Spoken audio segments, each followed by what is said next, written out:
இதுக்கு முன்னால் எந்த அரசுக்குமே இந்த அளவுக்கு தைரியம் வந்தது கிடையாது. அதிகாரிகளை கன்வின்ஸ் பண்ணுறது ரொம்ப கஷ்டமாக இருந்தது அப்படின்னு சொன்னாங்க. ஏன்னா அதிகாரிகள் வந்து பழைய மைண்ட் செட் இருக்கும் ஒன்று. ரெண்டாவது அவங்களுக்கு வந்து இந்த மாதிரி நம்ம எதாவது சஜஸ்ட் பண்ணி தப்பாக போயிடுச்சுன்னா என்னடா பண்ணுறது, என்னுடைய சர்வீஸ் அஃபெக்ட் ஆகிடுது, அதெல்லாம் இருக்கும் இல்லையா. அதுக்கு தான் அவங்க சொல்கிறாங்க, you take a bold decision, அதனுடைய பொலிட்டிக்கல் விளைவுகள் என்னவாக இருந்தாலும் நான் கேரண்டி தரேன் அப்படின்னு சொல்லிட்டு நரேந்திர மோடி 2015 சொன்னார். ரயில்வே லேண்டை வந்து கமர்ஷியலைஸ் பண்ணுறது இதெல்லாம் வந்து ரொம்ப பழைய சமாச்சாரம் தான், இன்னும் புதுசாக ஒன்றும் இல்லை. நீங்கள் நினச்சிக்காதீங்க நரேந்திர மோடி வந்து தான், நிர்மலா சீதாராமன் வந்து தான் இதெல்லாம் பண்ணுறாங்கன்னுட்டு. அப்போவே அதாவது 2008-09 பி சிதம்பரம் இருக்கும்போதும் மன்மோகன் சிங் இருக்கும்போது இதை ஆரம்பித்தாச்சு. 2014 ஆட்சிக்கு வந்துட்டு 2047 100வது சுதந்திர தினம் அன்னைக்கு நம்ம வந்து முழுவதும் வளர்ந்த நாடாக மாற வேண்டும்ங்கிற அந்த தொலைநோக்கு பார்வையில் போயிட்டுருக்காங்க. அவங்களால இந்த மாதிரிலாம் சில்லற தரமாலாம் பண்ண முடியாது, அட்ஹாக் பேசிஸில் பண்ண முடியாது. தனியார் முதலீடுகள் வந்து அவங்களுடைய கமர்ஷியல் டெசிஷன் தான், அதில் நம்ம வந்து ஒன்றுமே பண்ண முடியாது அப்படிங்கிற மாதிரி சொல்லிட்டாங்க. எனக்கு அது கொஞ்சம் ஆச்சரியமாக தான் இருக்குது. ரிலையன்ஸ் இண்டஸ்ட்ரீஸ் திருபாய் அம்பானிக்கு தொடர்ச்சியாக ஒவ்வொரு பட்ஜெட்டிலும் கொடுத்த சலுகைகள் காரணமாகத்தான் இன்னைக்கு வந்து அம்பானி இவ்வளோ பெரிய ஒரு கார்பரேட் 370 பாஸ் ஆகிடுச்சு. அடுத்தது வந்து இப்போ யூனிஃபார்ம் சிவில் கோடு வரப்போகுது, அது என்ன பண்ணுவாங்கங்கிறது தெரியாது. வக்ஃப் போர்டு வரப்போகுது, வக்ஃப் போர்டுக்கு மேலே வக்ஃப் போர்டு வந்து நம்ம நாட்டினுடைய மிகப்பெரிய அச்சுறுத்தல். உரமானியம் யாருக்குமே கிடைக்கலையா? பள்ளி சிறுவர்களுக்கு நீங்கள் மிட் டே மீல் கொடுக்குறீங்கல்ல, அது யார் கொடுக்குறது? நீங்கள் அழுகின முட்டை கொடுத்தீங்கல்ல.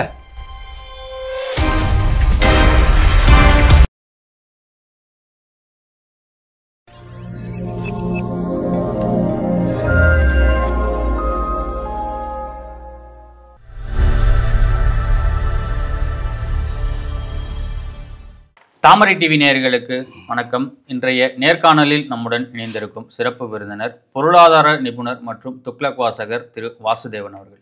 வணக்கம். வணக்கம்.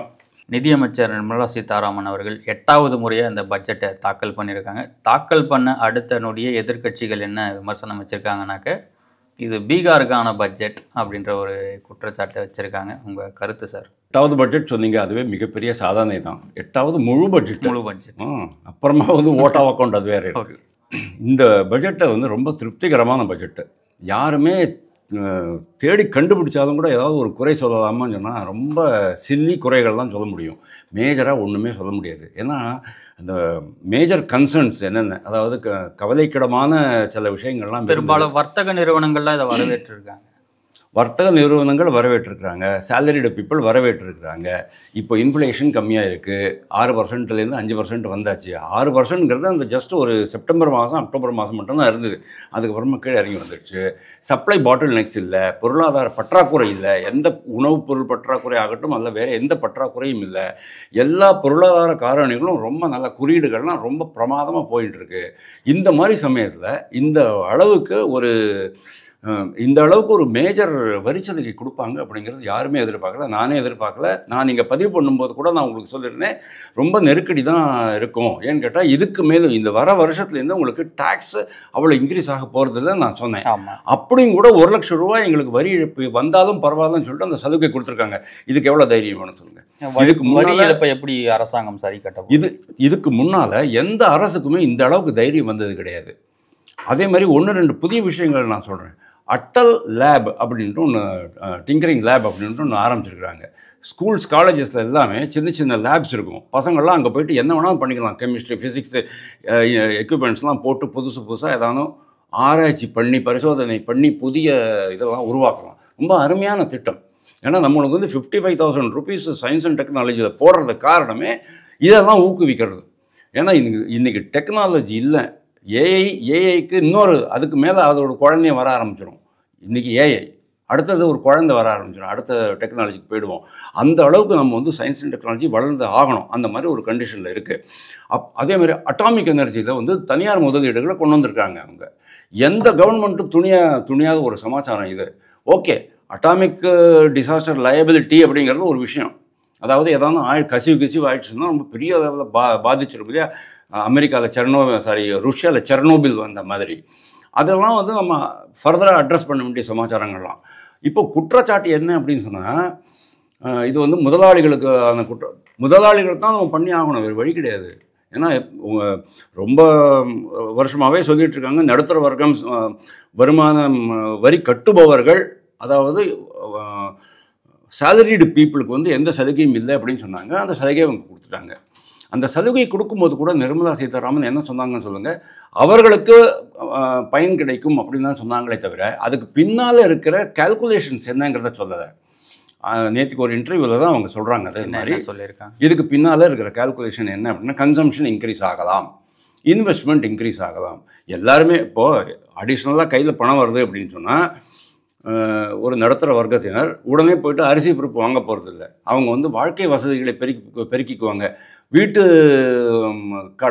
கடன் வாங்குவாங்க. அந்த மாதிரி பொருளாதார கூறுகள் இருக்குது இல்லையா, அதெல்லாம் அதிகரிக்க போகுது இதன் காரணமாக. ஆனால் அது ரொம்ப பெரிய அளவில் ஆகும் அப்படின்னு நான் சொல்ல மாட்டேன். இன்னொரு முக்கியமான விஷயம் அவங்க சொல்லிருக்கிறாங்க, இன்ஃப்ராஸ்ட்ரக்சர் ஸ்பெண்ட் அப்படிம்போம். அது வந்து போன வருஷம் 11,11,000 crores இருந்தது. 11,11,000 crores, அதாவது இந்திய சரித்திரத்திலேயே முதலாக அவ்வளோ பெரிய அமௌண்ட் பண்ணியிருக்கிறாங்க. ஆனால் இந்த ட்ரிப்பு கூட அவங்க அதே மெயின்டைன் பண்ணிகிட்டு இருக்கிறாங்க. அவ்வளோ போகிறோம் ஏன்னு கேட்டால், அந்த ஏகப்பட்ட ஸ்கீம்ஸ் எல்லாம் வந்து உங்களுக்கு நடைமுறையில் இருக்குது, நிலுவையில் இருக்குது. இன்ஃப்ராஸ்ட்ரக்சர் ப்ராஜெக்ட் அப்படின்னு சொன்னாலே 3 வருஷம் 5 வருஷம் 8 வருஷம் 10 வருஷம் ஓடுறது தான். அதனால் அதெல்லாம் தொடர்ச்சியாக இருக்கும்போது திருப்பியும் நம்ம புது திட்டங்கள் ஆரம்பிக்கக்கூடாது அப்படிங்கிறதுனால தான் அவங்க பண்ணியிருக்கிறாங்க. நான் இந்த 1 லட்சம் ரூபா இழப்பு அப்படின்னு வந்தது, நீங்கள் அதை எப்படி காம்பன்சேட் பண்ணுவாங்க அப்படின்னு கேட்குறீங்க. எனக்கும் ரொம்ப ஆச்சரியமாக தான் இருந்தது. கடன் வாங்கினாங்களா? எல்லாரும் தானே சொல்கிறாங்க, ஐயோ நரேந்திர மோடி வந்து அமெரிக்கா மாதிரி கடன் வாங்கிட்டாரு. உண்மையிலேயே நரேந்திர மோடி வந்த பிறகு நம்மளுடைய வெளிநாட்டு கடன் அதிகமாக இருக்குது, இல்லைன்னு சொல்லலை. வெளிநாட்டு கடன், அதாவது நீங்கள் வெளிநாட்டு கடன் பற்றி மட்டுமே பேசுனீங்கன்னு சொன்னால் அதுக்கு சப்போர்ட்டிங் ஆர்குமெண்ட்ஸ் என்னென்ன இருக்குங்கிறதெல்லாம் நீங்கள் பார்க்கணும். அதாவது நீங்கள் வந்து அது ஒரு பர்டிகுலர் இதை தனியாக எடுத்து பார்த்தீங்கன்னு சொன்னால் பயமாக தான் இருக்கும். தமிழ்நாட்டு அரசு கடன் மாதிரி இல்லை அது. வெளிநாட்டு கடன் $642 பில்லியன் கடன் இருக்குது சார், ஒத்துக்கிறேன். அதுக்கு ஈக்குவல் அமௌண்ட்டு அந்நிய செலவுலையும் நம்மகிட்ட இருக்குது. எக்கனாமிக் சர்வேல 90% தான் சொல்லியிருக்காங்க. 90% of that foreign debt is covered by forex reserves அப்படின்னாங்க. ஆனால் நான் என்ன சொல்கிறேன், 100% அதுக்கு கவரேஜ் இருக்குது அப்படின்னு நான் சொல்கிறேன். அதாவது வெளிநாட்டு கடன் எப்படி வருது அப்படின்னு கேட்டால், இந்த மாநிலங்களுடைய வளர்ச்சி திட்டங்கள், மத்திய அரசினுடைய வளர்ச்சி திட்டங்கள், அதனால் வருது, அவ்வளோதான். நோ இந்த வரி இழப்பு 1 லட்சம் கோடி ரூபா வரி இழப்பு. இன் அடிஷன் டு தட் அவங்களுக்கு வந்து மற்ற இதெல்லாம் கூட நிறைய கன்செஷன்ஸ்லாம் கொடுத்துருக்குறாங்க. கஸ்டம்ஸ் டியூட்டிஸ்லாம் குறைச்சிருக்கிறாங்க பாருங்கள். ஹார்லி டேவிட்சன் கூட கன்செஷன் கொடுத்துருக்குறாங்க பாருங்கள். அடி பண்ணிட்டாங்க இந்தியா. ஆமாம், அடிபணியறதுங்கிற கொஸ்டின் எச்சரிக்கை கொடுத்தாரு மோடி, அடி பண்ணிட்டாரு. ஏன்னா இவர் மோடி போய் பார்க்க போகிறாரு, அதான் முதல்ல கொஞ்சம் குறைச்சிடலாம் அப்படின்னு பார்த்தீங்கன்னா, நிர்மலா சீதாராமன் வந்து ஒரு இன்டர்வியூவில் சொல்கிறாங்க, இந்த 1 லட்சம் அந்த இது 12 லட்சம் ரூபா அந்த ஸ்லாபை, இன்கம் டேக்ஸ் ஸ்லாபை மாற்றின போது என்னால் பிரைம் மினிஸ்டரை கூட ரொம்ப ஈஸியாக கன்வின்ஸ் பண்ண முடிஞ்சுது. ஆனால் எங்களுடைய அதிகாரிகளை கன்வின்ஸ் பண்ணுறது தான் டைம் ஆச்சு அப்படின்னாரு. அதாவது மோடிக்கு தெரியும், மோடி எக்ஸ்பெக்ட் பண்ண மாதிரி தான் எனக்கு இருக்குது. ஆனால் அவங்க பண்ணுவாங்கங்கிறது அவருக்கு தெரிஞ்சிருக்கல. அந்த ஃப்ளோர் ஆஃப் த ஹவுஸில் அவங்க அனௌன்ஸ் பண்ணதுக்கப்புறம் தான் மோடிக்கு ஒரு ஷாக் ஆச்சு. அதுக்கப்புறம் மோடி எழுந்திருந்து போய் மற்றவங்கள மாதிரியே அவங்களும் ஒரு பிரதமர் தன்னுடைய இருக்கையை விட்டு எழுந்து நிதியமைச்சரை பார்த்து வணக்கம் சொல்கிறார். ஒரு வார்த்தை பேசாமல் பல வார்த்தைகள் பேசிவிட்டார். ஓகே, ஒன்றுமே சொல்லாமல் பலதையும் அவர் சொல்லிட்டார் அந்த ஒரு வணக்கத்தில். அதுதான் நம்ம பார்க்க வேண்டிய சமாச்சாரம். ஸோ ஆனால் அதிகாரிகள் வந்து அவ்வளோ எந்த பட்ஜெட்டுக்கும் அவர் நேரடியாக போய் வாழ்த்து தெரிவித்ததில் இந்த முதல் முறையாக தெரிவிச்சிருக்கு கிடையாது. எந்த பிரைம் மினிஸ்டரும் பண்ண மாட்டாங்க. எல்லாம் பிரைம் மினிஸ்டர் சீட்டுக்கு தான் போவாங்க. பிரைம் மினிஸ்டர் இந்த பக்கம் வரலாம் கிடையாது. ஸோ அதிகாரிகளை கன்வின்ஸ் பண்ணுறது ரொம்ப கஷ்டமாக இருந்தது அப்படின்னு சொன்னாங்க. ஏன்னா அதிகாரிகள் வந்து பழைய மைண்ட் செட் இருக்கும் ஒன்று. ரெண்டாவது அவங்களுக்கு வந்து இந்த மாதிரி நம்ம எதாவது சஜஸ்ட் பண்ணி தப்பாக போயிடுச்சுன்னா என்னடா பண்ணுறது, என்னுடைய சர்வீஸ் அஃபெக்ட் ஆகிடுமே, அதெல்லாம் இருக்கும் இல்லையா. அதுக்கு தான் அவங்க சொல்கிறாங்க, you take a bold decision, அதனுடைய பொலிட்டிக்கல் விளைவுகள் என்னவாக இருந்தாலும் நான் கேரண்டி தரேன் அப்படின்னு சொல்லிட்டு நரேந்திர மோடி 2015 சொன்னார். அதே தான் இன்றைக்கு வரைக்கும் நடந்துகிட்ருக்கு. அது அந்த ஒரு தைரியம் தான். அதாவது நம்மளுடைய கரெக்டாக சிந்தித்து எடுத்த எந்த முடிவும் தவறாக போனால் அதனுடைய பின்விளைவுகளுக்காக, அதனுடைய பாதிப்புகளுக்காக என்னுடைய கேரியர் கொஸ்டின் ஆகாது, அதாவது என்னுடைய கேரியர் பாதிக்கப்படாது அப்படிங்கிற அந்த உத்தரவாதம் மத்திய அரசு கொடுத்துருக்கு. So this is one thing. Now எப்படி இவங்க ஃபண்ட்ஸ் மேனேஜ் பண்ணுறாங்க அப்படிங்கிறது பாருங்கள். அதாவது நம்ம கொஞ்சம் மேக்ரோ லெவலில் போகலாம். ஏன்னா இந்த மைன்யூட் லெவலில் தான் நீங்கள் வந்து எல்லாம் பார்த்தாச்சு. கொஞ்சம் பெரிய லெவலில் நம்ம இதை கொஞ்சம் எடுத்துன்னு போகலாம். எப்படி இவங்க ஃபண்ட்ஸ் மேனேஜ் பண்ண போகிறாங்க அப்படின்னு சொன்னால், ஒரு காலத்தில் 6%, 7%, 10% வரைக்கும் தான், அதாவது ஜிடிபியினுடைய 7-8% தான் உங்களுக்கு வந்து வரி இருந்தது, வருமான வரி அண்டு கார்ப்பரேட் வரி. இன்னொரு 5-6% உங்களுக்கு இது இருந்தது, இது இன்டைரக்ட் டாக்ஸஸ் அப்படின்ட்டு. இப்போ ஜிஎஸ்டி வந்த பிறகு என்ன ஆகிடுது, இந்த வருஷம் மட்டுமே கிட்டத்தட்ட 22 லட்சம் கோடி ரூபாய் இன்டைரக்ட் டாக்ஸஸ், அதேமாதிரி ஈக்குவல் அமௌண்ட்டு டைரக்ட் டாக்ஸஸ் வந்துடுச்சு.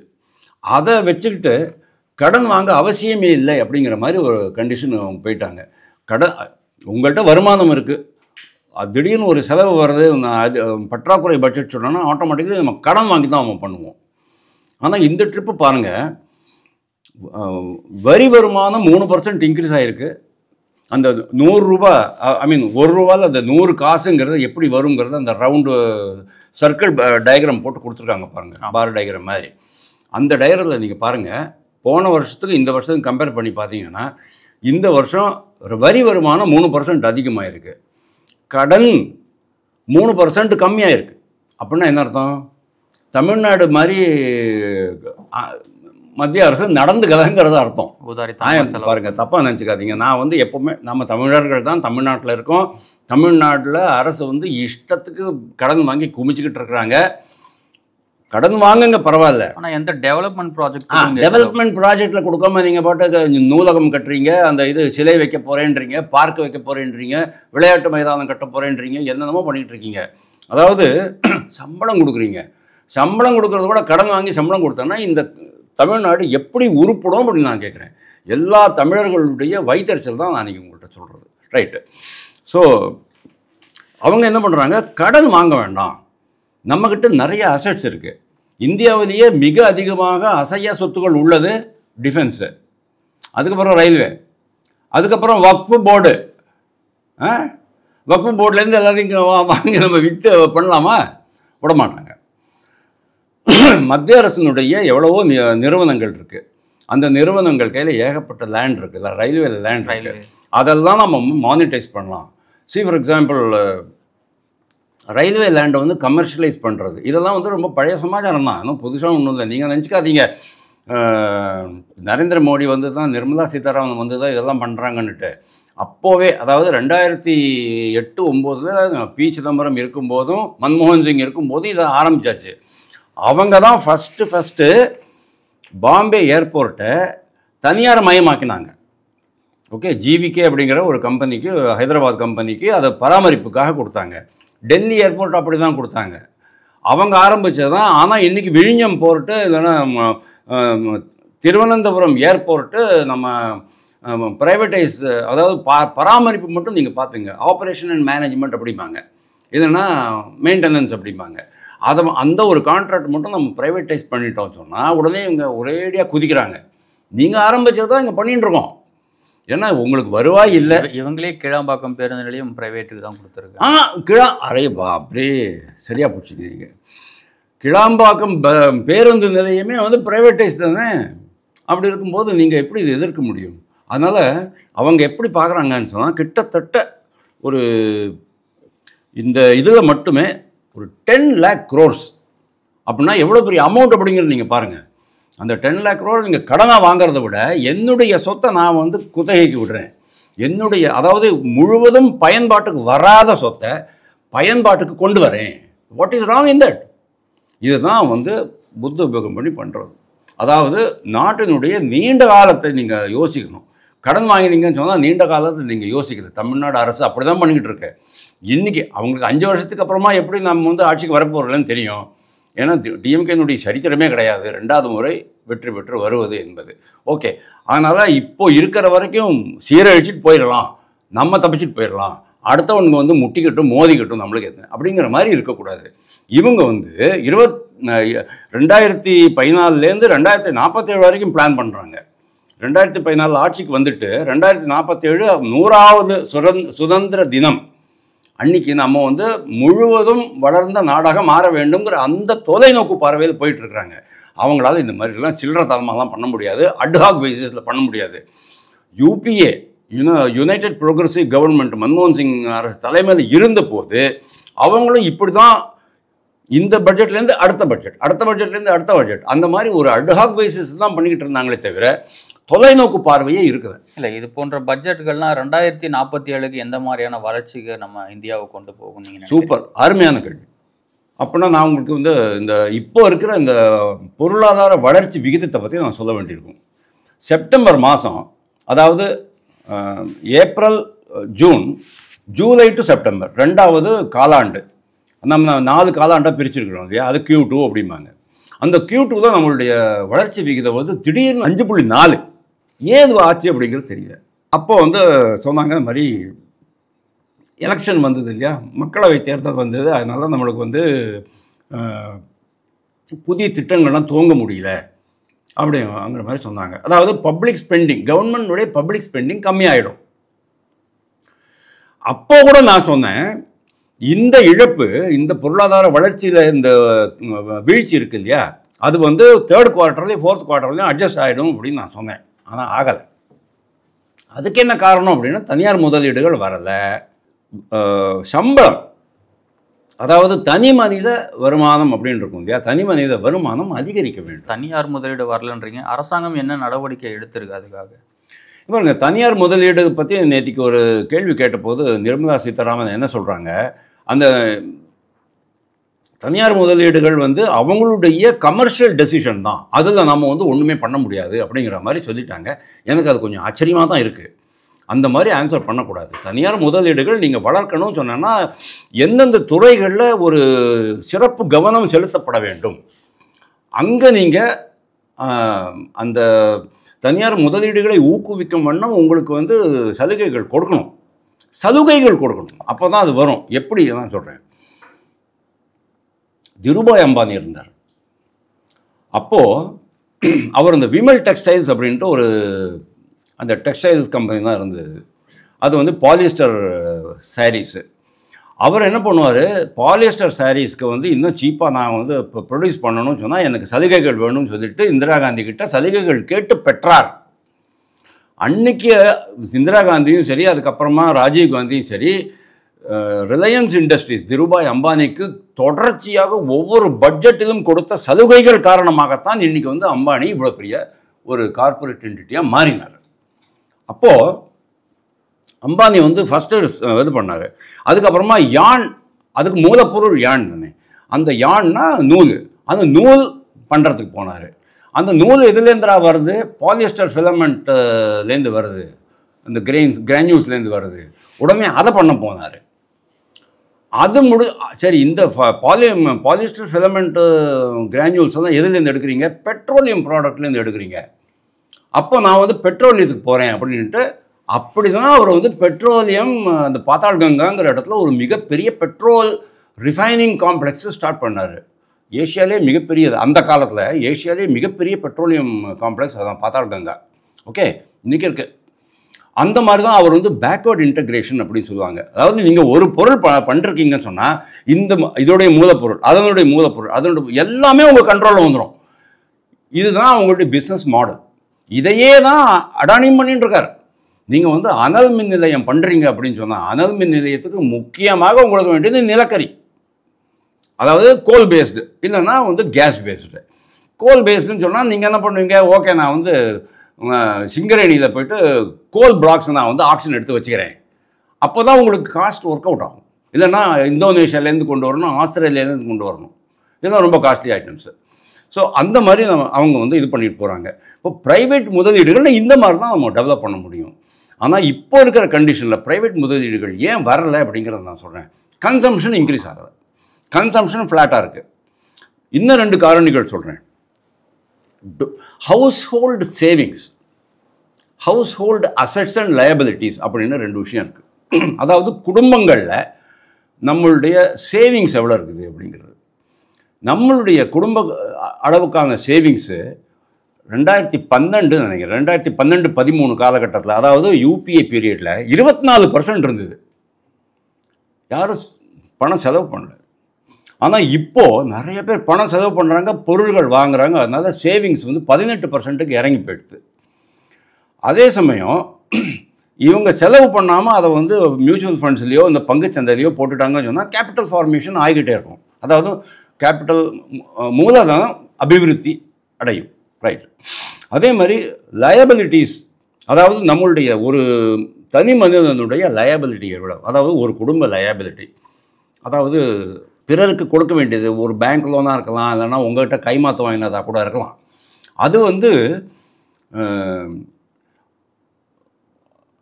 4.5%, அதாவது 4.5% இருந்தது. அதாவது ஜிடிபியில் 4.5% இருந்தது. இப்போது ஜிடிபிக்கு 6% ஆகிட்டுருக்கு.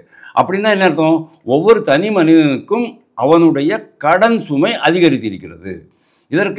இதை நம்ம எப்படி எக்ஸ்பிளைன் பண்ணோம் அப்படின்னா, அவன் வந்து கடன் வாங்கி பேங்கில் கடன் வாங்கியிருப்பான், லோன் வாங்கியிருப்பான், வெஹிக்கிள் லோன் வாங்கியிருப்பான், ஹவுசிங் லோன் வாங்கியிருப்பான், கிரெடிட் கார்டு லோன் வாங்கியிருப்பான், வேறு எதாவது பர்சனல் ஒர்க்காக லோன் வாங்கியிருப்பான். அந்த மாதிரி இதெல்லாம் ஆகிட்டுருக்கு. அதெல்லாமே உங்களுக்கு வந்து பொருளாதாரத்தில் சுற்றிக்கிட்டே வரும்போது பொருளாதார வளர்ச்சி அடையும். அதனால் இந்த காரணத்தினால்தான் அவங்க வந்து சொல்கிறாங்க, இந்த 1 lakh crore என்னுடைய வருமான இழப்பு, வரி வருமான இழப்பு என்பது நாளைக்கு கன்சம்ஷனில் இன்க்ரீஸ் ஆகும். அதனால் முதலீடுகள், ஏன்னா எல்லாருமே போய்ட்டு அரிசி பருப்பு வாங்க மாட்டாங்கன்னு நான் சொன்னேன் இல்லையா, சில பேர் அதை வந்து முதலீடுகளாக மாற்றிடுவாங்க. இன்னும் சில பேர் என்ன பண்ணுவாங்க, இந்த லோன் வாங்குவாங்க. ஏன்னா அவங்களுக்கு வந்து லோன் ரிப்பேயிங் கெப்பாசிட்டி அதிகமாகிடும். ஏன்னா இஎம்ஐ கட்டுறதுக்கு இன்னும் கொஞ்சம் கையில் பணம் இருக்குது, இன்னும் கொஞ்சம் அடிஷ்னல் லோன் வாங்கலாம். அந்த லோன் வாங்கும்போது என்ன ஆகும், எவரி லோன் கிரியேட்ஸ் அ டெபாசிட் அப்படிங்கிறது ஒரு காமர்ஸ் டேர்ம். ஓகே, நீங்கள் ஒரு லோன் வாங்கினீங்கன்னு சொன்னால் அந்த பேங்க்கில் இது இருக்கும் இல்லையா, பேங்க்கில் அந்த அக்கௌண்ட், பேங்க்கினுடைய லோன் அக்கௌண்ட்டில் 10,000 இன்க்ரீஸ் ஆகிடும். எஸ், இந்த பக்கம் அதை உங்கள் சேவிங்ஸ் பேங்க்கில் போட்டிங்கன்னு சொன்னால் பேங்க்கினுடைய டெபாசிட்டில் 10,000 ரூபா இன்க்ரீஸ் ஆகிடும். அது சுழற்சியின் காரணமாக, ஏன்னா பணம் அப்படிங்கிறது ஒரு இடத்துல நிற்காது.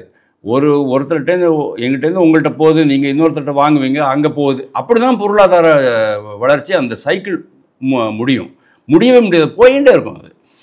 அது மாதிரி நீங்கள் இன்றைக்கி லெவலில் நீங்கள் பார்த்தீங்கன்னு சொன்னால் எல்லா பொருளாதார காரணிகளும் ஓரளவுக்கு நல்லாவே தான் இருக்குது நம்ம நாட்டில். For example, bank credit 12% first கிளாஸாக போயின்னு இருக்கு பேங்க் கிரெடிட்டு. ஏன்னா பேங்க் கிரெடிட்டுனா உங்களுக்கு வந்து நம்ம ரத்த ஓட்டம் மாதிரி. அதே மாதிரி உங்களுக்கு இன்ஃப்ளேஷன் கண்ட்ரோலில் வந்தாச்சு. ஃபிஸ்கல் டெபிசிட்டு 4.5% இருக்குது. இதெல்லாமே நம்மளுடைய மிகப்பெரிய சாதனைகளாக தான் நான் பார்க்குறேன். பட்ஜெட் தாக்கல் செய்யும் போது நிர்மலா சீதாராமன் அவர்கள் புதிய வருமான வரி சட்டம் கரெக்ட் 1961 அப்புறமா அது வரவே இல்லை. அது வந்து புதிய வருமான வரி சட்டம் வந்து இப்போ இருக்கிற நடைமுறையில் இந்த தொழில்நுட்பம், இந்த மாறுபட்ட வேலைவாய்ப்பு, அதாவது இந்த பணியாளர்களுடைய இதெல்லாம் இருக்குது இல்லையா, அதாவது இந்த சூழல், ஒர்க்கிங் என்விரான்மெண்ட் அப்படிம்பாங்க, அதுக்கு ஏற்ற மாதிரி நம்ம வந்து வருமான வரி சட்டங்கள் கொண்டு வரணும் அப்படின்னு சொல்லிட்டுருக்குறாங்க. இதில் முக்கியமாக சில பேர் கேட்குறது, ஒரே ஒரு லாஸ்ட் பாயிண்ட்டாக நான் சொல்லிடுறேன். முக்கியமாக நிறைய பேர் என்ன கேட்குறாங்க, ட்ரம்ப்பு தான் இப்போ வந்து வில்லன். ட்ரம்ப் எப்படி மோடி எதிர்கொள்ள போகிறார் அப்படின்னு கேட்குறாங்க. சிம்பிளாக நான் சொல்கிறேன் சார், அவர் வந்து இந்தியாவை பொறுத்த வரைக்கும் மிரட்டுறாரு. பிரிக்ஸில் வந்து நம்ம 5 நாடுகள் இருக்குது, அதுக்கப்புறமா ஒரு 10-13 நாடுகள் ஆப்பிரிக்காலேருந்து ஜாயின் பண்ணிருக்கிறாங்க. நீங்கள் எல்லா நாடுகள்லேயும் போயிட்டு இதை போட்டு போகிறீங்களா? அவரால் போட முடியாது. நம்மளோட வந்து ரொம்ப ரொம்ப கம்மி. அதாவது நம்ம வந்து அமெரிக்காலேருந்து இறக்குமதி பண்ணுறது ரொம்ப ஜாஸ்தி, இங்கேருந்து போகிறது ரொம்ப ரொம்ப கம்மி. அதே மாதிரி நம்ம சைனாலேருந்து இறக்குமதி ரொம்ப கம்மியாக, ரொம்ப ஜாஸ்தி பண்ணிட்டுருக்கோம். இங்கேருந்து ஏற்றுமதி ஆகிறது ரொம்ப கம்மி. நம்மளை பொறுத்த வரைக்கும் அமெரிக்காவுடனான நம்மளுடைய வர்த்தகத்தில் நம்மளுக்கு வந்து சர்ப்ளஸ் தான் இருக்குது. அதனால் எந்த ப்ராப்ளமும் கிடையாது. சில பேர் சொல்கிறாங்க, அவருக்கு அடிபணிந்து தான் நம்ம வந்து ஹார்லே டேவிட்சனுக்கு நம்ம இது பண்ணுறோம் அப்படின்னு சொல்கிறாங்க. 50% 40% ஆகுதுனாலும் பெரிய விஷயம் கிடையாது. ஆனால் ஓரளவுக்கு அவங்களுக்கும் தெரியும். ஏன்னா அமெரிக்காவை பொறுத்த வரைக்கும் எப்படின்னா, இந்த கனடாலேருந்து இப்போ 25% போட்டிருக்காங்கல்ல, கனடாலேருந்து வரக்கூடிய பொருள்களுக்கெல்லாம் 25% போட போகிறோம்னு சொன்னாங்கல்ல. இதனால அவங்களுக்கு தான் நஷ்டம். ஏன் சொல்கிறேன் கேளுங்க. இந்த உலக பொருளாதாரம் எப்படின்னா பழைய மாதிரி கிடையாது. ஒவ்வொரு நாடுக்கும் தன்னுடைய சுயநலம் தான் முக்கியமாக இருக்கும். எப்படி அவங்க வந்து அமெரிக்கா ஃபஸ்ட் அப்படின்னு சொல்கிறாங்களோ, நம்மளும் வந்து இந்தியா ஃபஸ்ட்டு அப்படின்னு தான் சொல்லுவோம். என்னுடைய நாட்டினுடைய நலனை குறைக்கும் விதத்தில் உங்களுடைய நடவடிக்கை இருந்தால் அதை நான் ஏற்றுக்கொள்ள மாட்டேன். அப்போ உங்களுக்கு நான் வந்து டேரிஃப் போடுவேன் அப்படிங்கிற மாதிரி தான் இருக்கும். அமெரிக்காவை பொறுத்த வரைக்கும் அவங்களுக்கு என்ன, நிறையா இராணுவ தளவாடங்கள் அவங்ககிட்டே நம்ம வாங்கணும். ஓகே, அதே மாதிரி நம்மளுடைய குட்ஸ் இங்கேருந்து அங்கே போகும்போது, ஃபார் எக்ஸாம்பிள் ஃபார்மா, அங்கேருந்து நம்ம வந்து இது இருக்குது இல்லையா, ஆக்டிவ் ஃபார்மா இன்க்ரீடியன்ட்ஸ் அப்படிங்கிற ஏபி அதான் சொல்லுவாங்க, அங்கே அதெல்லாம் இங்கே கொண்டு வந்துடுவோம். இங்கே கொண்டு வந்துட்டு இங்கே டேப்லெட் பண்ணி விற்போம். இப்போது அவங்களுக்கு என்ன ப்ராப்ளம் ஆகுது அப்படின்னு சொன்னால், இங்கேருந்து போகிற பொருள்கள், கனடாலேருந்து போகிற பொருள்களுக்கெல்லாம் நீங்கள் வந்து அதிகமாக வரி விதிச்சிங்கன்னு சொன்னால், அது அமெரிக்க பொருளாதாரத்தை ஒரு இது பண்ணிடும், பயங்கரமாக அடிச்சிடும். ஏன்னா இன்றைக்கி நம்ம இங்கே ₹1 ஒரு டேப்லெட் வாங்கணும்னு வச்சுக்கோங்க, மாத்திரை, அங்கே ₹8 ஆல்ரெடி. நீங்கள் இன்னும் டேக்ஸ் போட்டுட்டீங்க, இறக்குமதி வரி போட்டுட்டீங்கன்னு சொன்னோன்னா இன்னும் அதிகமாக போயிடும். ஏற்கனவே அமெரிக்க பொருளாதாரத்தில் பயங்கரமான பணவீக்கம் இருக்குது.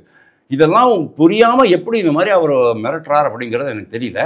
அவர் சொல்கிறார் அவ்வளோதானே தவிர, உண்மையிலேயே அவர் நடவடிக்கை எடுக்கும் பொழுது இந்த அளவுக்கு தீவிரமாக இருக்காது அப்படின்னு நம்புகிறேன். ரெண்டாவது விஷயம் என்ன சொல்லட்டுமா, சமீபத்தில் இருக்கிற ஒரு நடவடிக்கை எடுத்தார், உடனே பின்வாங்கிட்டார். அந்த அகதிகள் எல்லாம் வந்து கொலம்பியா ஏற்றி அது பின்வாங்கலை, பட் அதுக்கு கோர்ட்டில் கேஸ் வந்துருச்சு. கிட்டத்தட்ட 22 மாநிலங்கள் எங்கே வந்து நம்ம ஃப்ளைட் லேண்டிங்கெல்லாம் அனுமதி, டெமோக்ராட்டிக் ஸ்டேட்ஸ் ரூல் பண்ணுற மாநிலங்கள்லாம் வந்து இது போயிட்டாங்க. அது அமெரிக்கா ஜுடிஷியரி அந்த மாதிரி தான் வச்சுங்க, இங்கே இருக்கிற மாதிரி தான் அதுவும். அதாவது அமெரிக்காவுக்கு நல்லதாகணும்னு சொன்னால் அவங்க விட மாட்டாங்க. எப்படி இங்கே வந்து பாரதத்துக்கு நல்லதாகணும் அப்படின்ட்டு நம்ம நடவடிக்கை எடுத்தால், காங்கிரஸ் கட்சி மற்ற கட்சிகள்லாம் உள்ளே வந்து மூக்க வருஷம் இது, சுப்ரீம் கோர்ட்டே அப்படி தானே இருக்குது. ஓகே, சிஏஏ வந்து குடியுரிமை சட்ட திருத்தத்தை பற்றியோ இல்லை வக்ஃப் போர்டு பற்றியோ இவங்க என்ன சொல்லுவாங்க, குடியுரிமை சட்ட திருத்தம் பாஸ் ஆகிடுச்சு. யூனிஃபார்ம் சிவில் கோடு பாஸ் ஆகுமா, பாஸ் ஆகிடும், ஏன்னா உச்சநீதிமன்றம் தான் சொல்லியிருக்கு. 370 பாஸ் ஆகிடுச்சு. அடுத்தது வந்து இப்போ யூனிஃபார்ம் சிவில் கோடு வரப்போகுது, அது என்ன பண்ணுவாங்கங்கிறது தெரியாது. வக்ஃப் போர்டு வரப்போகுது, வக்ஃப் போர்டுக்கு மேலே வக்ஃப் போர்டு வந்து நம்ம நாட்டினுடைய மிகப்பெரிய அச்சுறுத்தல். அந்த அவங்களுடைய அந்த லேண்ட் ஜிஹாத் அப்படிங்கிறது இருக்குது இல்லையா, அது மிகப்பெரிய அச்சுறுத்தல். அப்போ இன்னொரு நாளைக்கு ஸ்பெஷல் செஷன் போட்டுடலாம். அதுக்கு எதிராக தான் அதை வந்து கண்ட்ரோல் பண்ணுறதுக்காக தான் அந்த வக்ஃப் திருத்தம் வந்திருக்கு. ஆனால் இதுக்கு சுப்ரீம் கோர்ட் என்ன சொல்லும் அப்படிங்கிறது தெரியாது. அதே மாதிரி தான் அமெரிக்காலையும் இருக்குது. அமெரிக்காலையும் பல விஷயங்கள் கிட்டத்தட்ட ஒரே மாதிரி தான் இருக்குது. ஜுடிஷியரி வர்சஸ் கவர்மெண்ட், அங்கே ஜுடிஷியரி வர்சஸ் கவர்மெண்ட் அந்த மாதிரி தான் இருக்குது. ஆனால் ஒரே ஒரு விஷயம் சார், ட்ரம்ப்பை பற்றி நீங்கள் ரொம்பலாம் கவலைப்பட வேண்டாம். நரேந்திர மோடி பார்த்துக்குவார், ஜெய்சங்கர் பார்த்துக்குவார். ஸ்டாலின் அவர்கள் சொல்லியிருக்காரு, இந்த பட்ஜெட்டில் தமிழகத்துக்கு ஓர வஞ்சனை காட்டியிருக்கு அப்படின்னு சொல்லியிருக்காங்க. இப்படி ஓர வஞ்சனை தமிழகத்தில் யாருமே அவர்களும் கடுமையாக விமர்சனத்தை முன் வச்சிருக்காரு. அதெல்லாம் இருக்கட்டும், எந்த மாநிலத்தையும் குறித்து இந்த பட்ஜெட் போடப்படவில்லை. இது வந்து ஒட்டுமொத்தமான பாரதத்திற்கான பட்ஜெட் தான் இது. ஓகே, தமிழ்நாட்டில் ஏதாவது ஒரு திட்டம் செயல்படாமல் விட்டுருக்கு அப்படின்னு சொன்னால் அதுக்கு மாநில அரசு தான் காரணம்.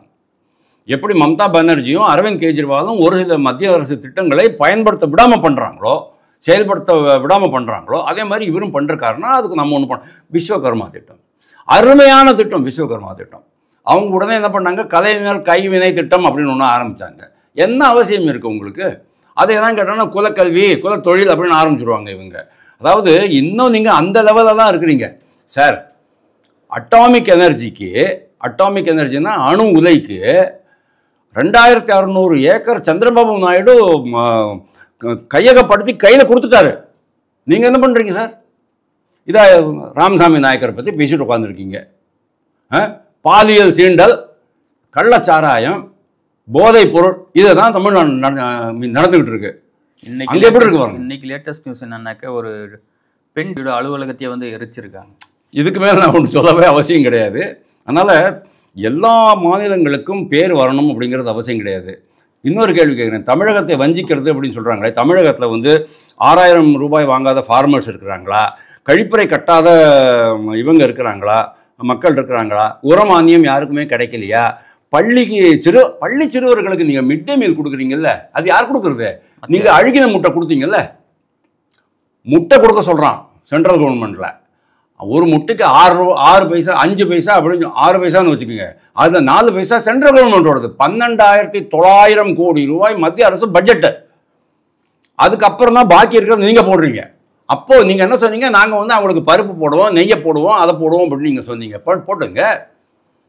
மத்திய அரசினுடைய திட்டம் குழந்தைகளுக்கு பயன் இல்லாமல் இருக்கா? என்ன சார் பேசுகிறீங்க நீங்கள்? அதாவது சொல்லணுமே, குற்றம் சொல்லணுமே அப்படிங்கிறத நீங்கள் சொல்லக்கூடாது. பட்ஜெட்டில் சொல்லலைன்னா என்ன? பட்ஜெட்டை தாண்டி உங்களுக்கு வந்து சலுகை கொடுக்கலையா? 11 மருத்துவக் கல்லூரிகள் ஒரே ஷாட்டில் உங்களுக்கு கிடைச்சதா இல்லையா? இந்திய சரித்திரத்திலேயே முதல் முறையாக, கடைசி முறையாக வேறு எந்த மாநிலத்துக்கு கிடைக்காத ஒரு சமாச்சாரம் உங்களுக்கு கொடுத்துருக்கு. அது பட்ஜெட்டில் கொடுத்தாங்க.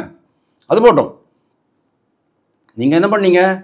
தனியார் திட்டம் அப்படின்ட்டு மெட்ரோ, சென்னை மெட்ரோ 2 தனியார் இது அப்படின்ட்டீங்க, அதாவது மாநில திட்டம் அப்படின்னீங்க. அதுக்கப்புறமா என்ன பண்ணுறேன்னு தெரியல, கடன் இவ்வளோ தூரம் வாங்கி வச்சுருக்கிறீங்க, இதுக்கு மேலேயும் கடன் வாங்கினீங்கன்னா மூழ்கி போயிடுவீங்க தெரிஞ்ச உடனே என்ன பண்ணிட்டீங்க, கை வரிச்சிட்டு டெல்லியில் போயிட்டு காவடி தூக்கினீங்க.